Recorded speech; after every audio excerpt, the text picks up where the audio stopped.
자, 9번째 연설입니다. 오다인 학생의 연설까지 박수로 이어주십시오.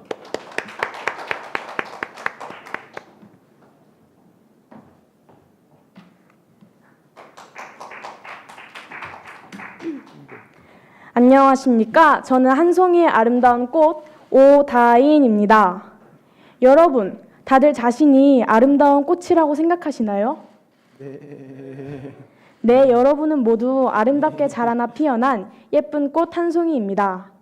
하지만 저는 사실 아직까지도 제 안에 있는 꽃을 피우지 못하였습니다. 그 이유가 뭐냐고요? 제가 초등학교 4학년 때였습니다. 평소와 다르지 않게 집에서 TV를 보고 있는데 띵동 하는 초인종 소리와 함께 반갑지 않은 손님이 찾아왔습니다.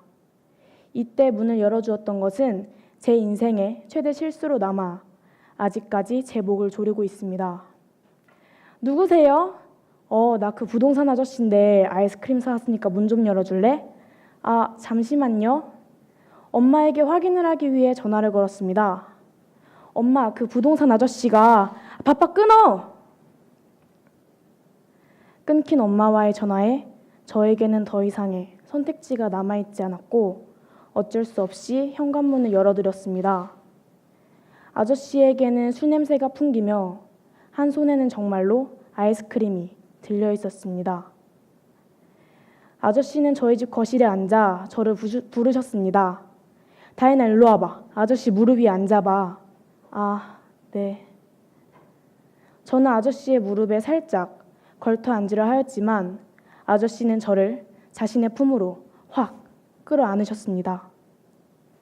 그리고 나서 저에게 키스를 하셨습니다. 더럽다는 느낌과 함께 수치심이 몰려왔습니다.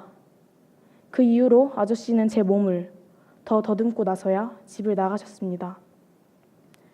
경찰에 신고를 해보았지만 아저씨에게는 별다른 처벌이 내려지지 않았고 저는 정신과 치료를 받으며 힘겨운 나날을 보내야만 하였습니다.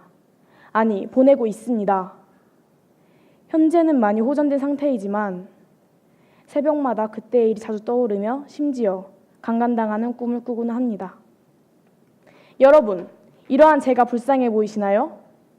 혹시 위로를 해주고 싶으신가요? 하지만 위로를 받아야 할 건 저뿐만이 아닙니다. 저와 비교할 수도 없을 만큼 극심한 고통과 수치심을 받으심에도 불구하고 살아가고 계시는 분들이 계십니다. 다들 누군지 알 것 같으신가요? 바로 일본군 위안부 피해자 할머니들입니다. 일본은 현지 여성에 대한 강간 방지, 매춘에 의한 성병 예방, 병사들의 성적인 위로라는 면목으로 위안소를 설치한 후 자신의 식민지인 조선의 여인들을 취업과 돈을 미끼로 위안소로 동원하였습니다.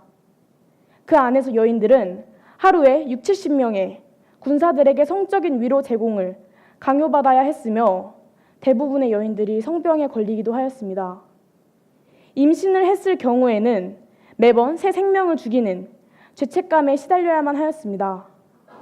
도대체 조선인 여인들이 무엇을 그렇게 잘못하였다고 이러한 고통과 수치심을 느껴야만 하였던 걸까요?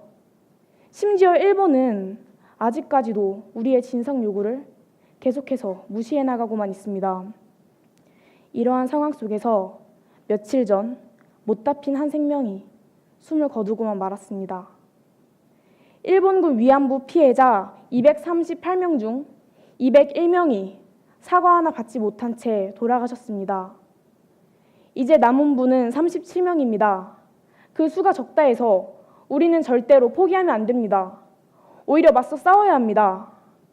정부에서는 지금보다 세차게 진상과 사과를 요구해야 합니다. 필요한 건 정부뿐만이 아닙니다. 우리 국민 모두가 한마음이 되어 일본에 외쳐야 합니다. 위안부 피해자 할머니들에 비해 작은 상처를 받았던 저조차 이렇게 고통 속에서 헤어나오지 못하고 있는데 하물며 할머니들은 어떠실까요? 아마 하루하루가 수치스럽고 그때의 일을 떠올릴 때마다 죽고 싶을 것입니다. 이 자리를 빌어 저도 일본에 외치겠습니다. 일본군은 지금 당장 우리나라 위안부 피해자, 아니 성노예 피해자로 끌려갔던 할머니들에게 사과하셔야 합니다. 이미 충분히 늦었습니다. 언제까지 질질 끌며 피하기만 하실 건가요? 또한 그런 태도에 가슴 아픈 역사를 다시 새기고 있을 국민들에게도 사과하셔야 합니다. 저는 방금 전 이 자리에서 저와 여러분이 한 송이의 꽃을 피워냈다고 생각합니다. 감사합니다.